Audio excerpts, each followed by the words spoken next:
하나님 말씀 다니엘 5장 10절에서 16절의 말씀입니다. 다니엘 5장 10절에서 16절의 말씀 우리 한 목소리로 같이 읽도록 하겠습니다. 시작. 왕비가 왕과 그 귀족들의 말로 말미암아 잔치하는 궁에 들어왔더니 이에 말하여 이르되 왕이여 만수무강하옵소서. 왕의 생각을 번민하게 하지 말며 얼굴빛을 변할 것도 아니니이다. 왕의 나라에 거룩한 신들의 영이 있는 사람이 있으니 곧 왕의 부친 때에 있던 자로서 명철과 총명과 지혜가 신들의 지혜와 같은 자니이다. 왕의 부친 느부갓네살 왕이 그를 세워 박수와 술객과 갈대아 술사와 점쟁이의 어른을 삼으셨으니 왕이 벨드사살이라 이름하는 이 다니엘은 마음이 민첩하고 지식과 총명이 있어 능히 꿈을 해석하며 은밀한 말을 밝히며 의문을 풀 수 있었나이다. 이제 다니엘을 부르소서. 그리하시면 그가 그 해석을 알려드리리이다 하니라. 이에 다니엘이 부름을 받아 왕의 앞에 나오매 왕이 다니엘에게 말하되 내가 나의 부왕이 유다에서 사로잡아온 유다 자손 중에 그 다니엘이냐? 내가 네게 대하여 들은즉 내 안에는 신들의 영이 있으므로 내가 명철과 총명과 비상한 지혜가 있다 하도다. 지금 여러 지혜자와 술객을 내 앞에 불러다가 그들에게 이 글을 읽고 그 해석을 내게 알게 하라 하였으나 그들이 다 그 해석을 내게 보이지 못하였느니라. 내가 네게 대하여 들은즉 너는 해석을 잘하고 의문을 푼다 하도다. 그런즉 이제 내가 이 글을 읽고 그 해석을 내게 알려주면 내게 자주색 옷을 입히고 금사슬을 내 목에 걸어주어 너를 나라의 셋째 통치자로 삼으리라 하니. 아멘. 오늘 말씀의 제목은 악인을 다루시는 지혜라는 제목으로 말씀을 나눕니다. 우리는 지금 바벨론의 마지막 왕이었던 벨사살 왕의 성전 기명 모독 사건을 지금 보고 있습니다. 벨사살 왕의 이 성전 기명 모독 사건, 그리고 그때 한 손가락이 나타나서 왕궁 벽면에 신비한 문자를 쓴 그 사건을 다루고 있는 겁니다.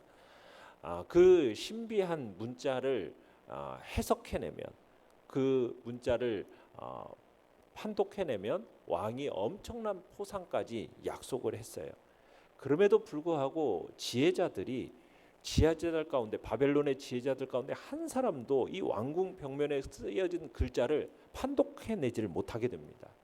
이로 인해서 벨사살 왕의 절망감은 더욱 깊어지고 잔치집 분위기가 갑자기 초상집 분위기로 돌변해버려요. 한동안 숨막히는 공포가 있게 되어지고 적막감이 감돌게 되어진 겁니다. 이때 왕비가 이 사건 현장을 방문하게 됩니다. 그러면서 벨사살을 위로하고 그 해결책을 제시해주고 있어요. 자, 10절을 다시 한번 읽어보겠습니다. 시작. 왕비가 왕과 그 귀족들의 말로 말미암아 잔치하는 궁에 들어왔더니 이에 말하여 이르되 왕이여 만수무강하옵소서. 왕의 생각을 번민하게 하지 말며 얼굴빛을 변할 것도 아니니이다. 자, 여기서 왕비라고 하는 사람은 이 당시에 바벨론 왕궁에 있어서 여성 가운데 가장 큰 어른을 지칭하는 단어입니다. 자, 그러니까 여기 들어온 여인은 다니엘을 잘 알고 있었어요. 그리고 느부갓네살의 왕 때의 일에 대해서 아주 소상하게 알고 있었던 점으로 우리가 미뤄볼 때 이 사람은 벨사살의 어머니였을 가능성이 매우 높습니다. 그러니까 벨사살의 어머니인 거죠. 그러니까 그녀는 당시 왕궁에서 강력한 영향력을 행사하고 있었어요. 비록 그녀는 지금 잔치에 참여하고 있지는 않았지만 신하들을 통해서 이 왕궁 잔치에서 발생했던 그 소란에 대해서 듣고 그 문제를 해결하기 위해서 지금 왕의 부름과 상관없이 그 자리를 들렀던 것 같아요. 그러니까 이 여인은 왕의 허락 없이도 왕궁 잔치에 이렇게 들어올 정도, 그럴 수 있는 지위를 갖고 있었음을 나타내고 있는 거죠. 자, 이 왕비는 어수선하면서도 적막감이 흐르고 있는 이 잔치 자리에 들어오자마자 이 벨사살 왕의 관례적인 인사말을 건네죠. 왕비는 잔치 자리에 들어와서 가장 먼저 벨사살 왕을 안정시키기 위해서 노력을 하는 겁니다. 왜냐하면 이미 왕이 깊은 번민에 지금 빠져 있고 그의 얼굴빛이 지금 창백하게 변해져 있기 때문에 그런 가운데서 그의 마음을 진정케 하고자 말로써 지금 그를 위로했던 겁니다. 자, 왕비가 이렇게 말할 수 있었던 것은 그냥 단지 왕의 어머니로서의 어떤 권위로서라기보다는 이 문제를 해결할 수 있는 해결책을 이 사람은 알고 있었기 때문인 거죠. 그 해결책은 이 당시 벨사살 왕이 도유시하고 있었던 다니엘, 어떻게 보면 벨사살이 좀 경멸하고 멸시하고 있던 여호와를 순전하게 섬겼던 다니엘을 알고 있었기 때문에 지금 이 왕비는 지금 이 벨사살의 마음을 진정케 하고 지금 이렇게 얘기할 수 있었던 겁니다. 자, 내용 관찰 문제 1번입니다. 왕비는 벨사살 왕에게 다니엘을 어떻게 소개하고 있습니까? 자, 11절을 같이 한번 읽어보겠습니다. 시작. 왕의 나라에 거룩한 신들의 영이 있는 사람이 있으니 곧 왕의 붙인 때에 있던 자로서 명철과 총명과 지혜가 신들의 지혜와 같은 자니이다. 왕의 붙인 느부갓네살 왕이 그를 세워 박수와 술객과 갈대아 술사와 점쟁이의 어른을 삼으셨으니. 자, 왕비는 벨사살 왕에게 지금 다니엘을 첨가하면서 지금 다니엘에 대해서 소개를 하고 있는데 지금 어떻게 소개하고 있습니까?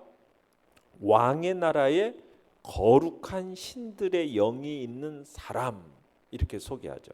그러면서 곧 하면서 왕의 붙인 때에 있던 자로서 명철과 총명과 지혜가 신들의 지혜와 같은 자, 이렇게 지금 소개를 하고 있습니다. 그러니까 이 진술만 봐도 왕비가 다니엘에 대해서 굉장히 잘 알고 있다라는 것을 알 수 있죠. 그리고 다니엘에게 얼마나 큰 확신을 두고 있는지에 대해서 우리가 분명히 알 수가 있는 겁니다. 그러니까 지금 왕비는 벨사살의 왕이면서 느부갓네살 왕의 며느리였어요. 그러니까 벨사살 왕은 느부갓네살의 바로 아들이 아닙니다. 손자예요, 손자. 그러니까 이 이제 며느리인 겁니다. 이 지금 왕비는.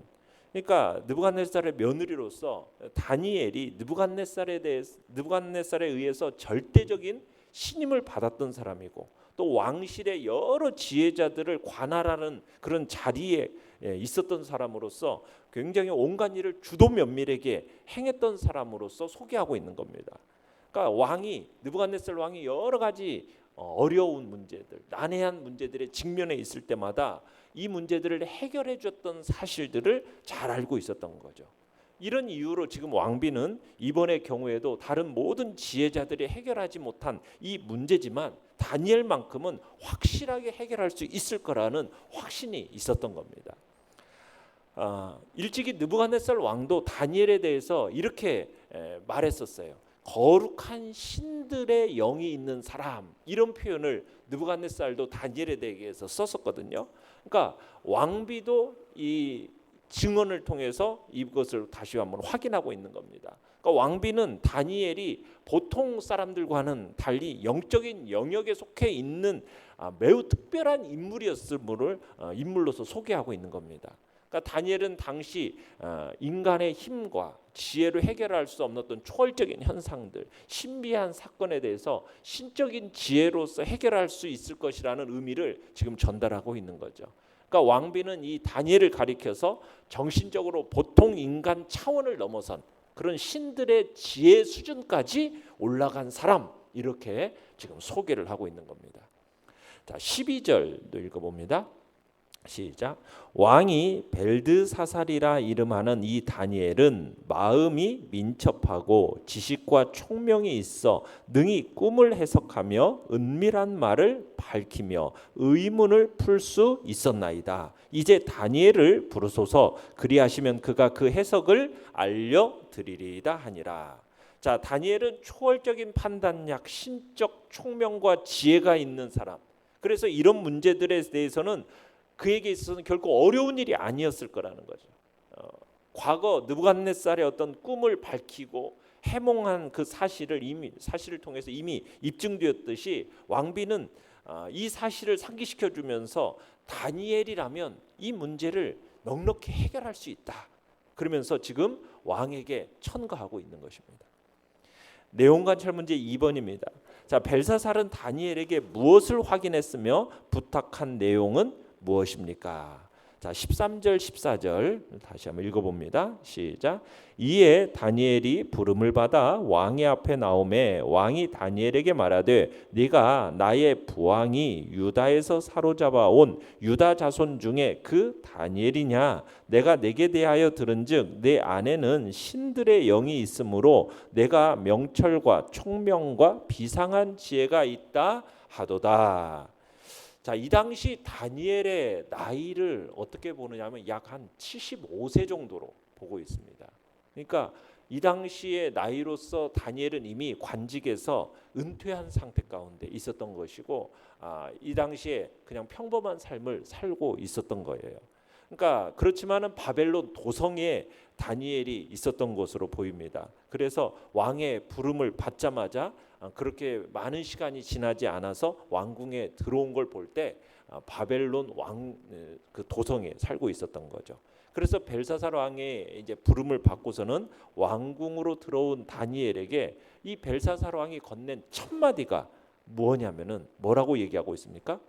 네가 나의 부왕이 유다에서 사로잡아 온 유다 자손 중에 그 다니엘이냐? 이 말을 들을 때 존경의 의미입니까? 좀 경멸과 멸시의 이런 표현인 것 같습니까? 이 첫 마디는 이 다니엘을 멸시하는 어조의 말이에요. 그러니까 유다에서 사로잡혀 온 포로된 너, 지금 끌려온 지가 벌써 75세면 지금 몇 년이 흐른 겁니까? 한 15살에 끌려왔으니까 지금 온 지가 벌써 60년이 흐른 시점이면은 그렇게 말해서는 안 되는 거죠. 자, 그런데 지금 벨사사람의 부름을 받고 온 다니엘에 대해서 지금 어떻게 하면은 멸시하는 어조로서 지금 얘기하고 있는 거예요. 바벨론 역사상 어떻게 보면 가장 위대한 왕이자 그의 할아버지인 느부갓네살 왕에게 절대적인 신임을 받았던 고관 출신이고, 또 당시 거의 이제 80에 가까운 고령이었음을 감안한다면 아무리 바벨론의 통치자라 할지라도 그에게 적합한 예우를 보여야 마땅한 거죠. 그럼에도 불구하고 이 벨사살 왕은 다니엘을 아주 경멸적인 어조로 부르고 있는 겁니다. 그러면서 좀 히브리인들에 대해서, 유대인들에 대해서 어떤 적대감적인 표현, 마음을 지금 반영하고 있는 거죠.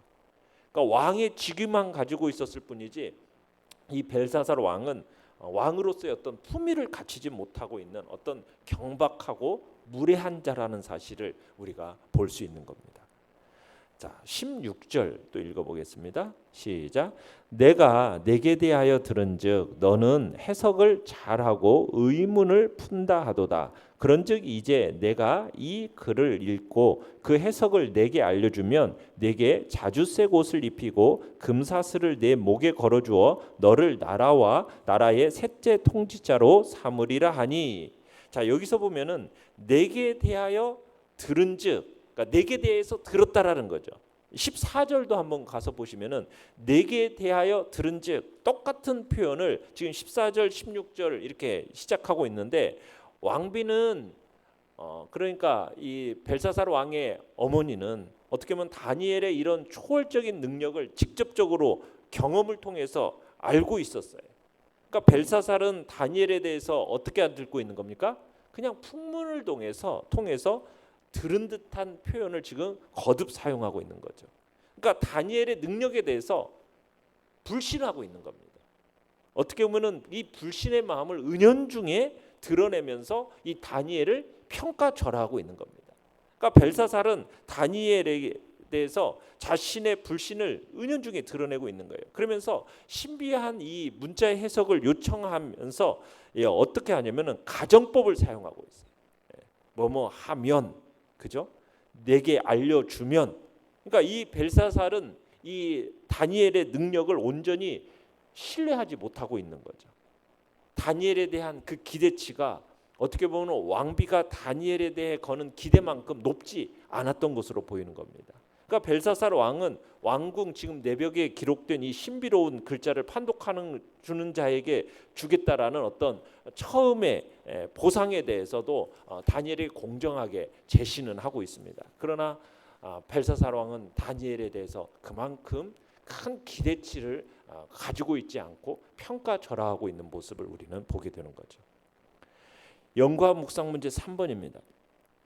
벨사살에게 사람의 손가락을 보이시고 세상에서 지혜로운 많은 사람들로 해석할 수 없게 하시고 다니엘을 부르셔서 해석하게 하신 하나님의 뜻은 무엇입니까?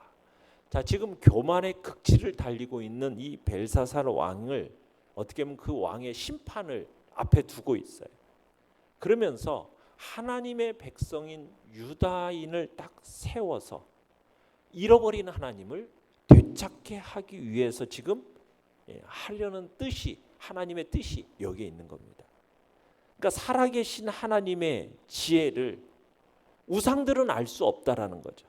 해석할 수도 없다라는 거. 그것을 알게 하시고 오직 하나님만이 모든 것의 통치자가 되신다라는 사실을 드러내기 위해서 지금 어떻게 보면은 벨사살 왕에게 사람의 손가락도 보이시고 세상의 그 많은 지혜자들로 하여금 해석할 수 없게 하시고 오직 다니엘만을 통해서만 해석할 수 있게 하시는 겁니다. 그래서 오직 하나님의 지혜가 세상의 어떤 지혜보다도 뛰어나고 높다라는 사실, 그리고 잃어버려진 하나님을 그들로 하여금 다시 드러내기 위해서 지금 이 일을 하고 있는 겁니다. 느낀 점 4번입니다. 벨사살을 다루시는 하나님의 지혜를 보면서 무엇을 느낍니까? 하나님께서는 결코 자신의 영광에 훼손되는 그런 악인들, 어떻게 보면 하나님의 영광을 훼손시키는 이 악인들을 내버려 두지 않는다라는 것을 우리가 느끼게 됩니다. 비록 우리 눈으로 보기에는 악인들이 막 득세하는 것처럼 보여요. 그런데 결국에는 하나님 그 영광과 지혜를 그들 앞에 드러내시고 온 땅의 주인은 하나님이심을 선포하시는 거예요. 여러분, 느부갓네살 왕은 하나님의 권능을 체험하고 나서 조서까지 써가지고 이스라엘의 하나님을 모독하지 말라고, 이스라엘의 하나님을 존경하라고 거듭해서 강조했던 사람이 느부갓네살입니다. 그러면서 그 4장 조서에 보면 경솔하게 하나님을 말하면은 어떻게 하라고까지 얘기했어요. 그 몸을 쪼개고 그 집을 걸음토로 삼아라, 이렇게까지 명령했던 게 바로 느부갓네살 왕이에요. 그런데 그의 손자인 벨사살 왕은 교만한 마음으로 하나님의 그 성전 기명, 하나님의 성전에서 썼던 그 그릇들을 가져가다가 지금 자신들이 술을 마시고 있는 거예요. 그건 하나님을 모독하는 거고 하나님의 그 영광을 훼손시키고 있는 거예요. 하나님의 그 거룩하심과 그분의 위엄과 그분의 영광을 훼손시키는 것은 심판받아 마땅한 죄악이라는 사실을 분명히 하면서 하나님의 말씀만이 아니라 느부갓네살 왕의 그 유언을 감안할 때도 이런 행위를 해서는 안 되는 건데, 이런 행위를 했다라는 사실은 어떻게 보면 파멸을 자초하는 어리석은 행위였다는 거죠. 그러니까 실로 교만한 자들은 하나님께서 살아계심이 명백한 증거들, 또 이에 대한 증인들의 무수한 증언에도 불구하고 하나님을 모독하고 하나님의 말씀에 불순종하기를 쉬지 않는 모습을 보여주는 겁니다.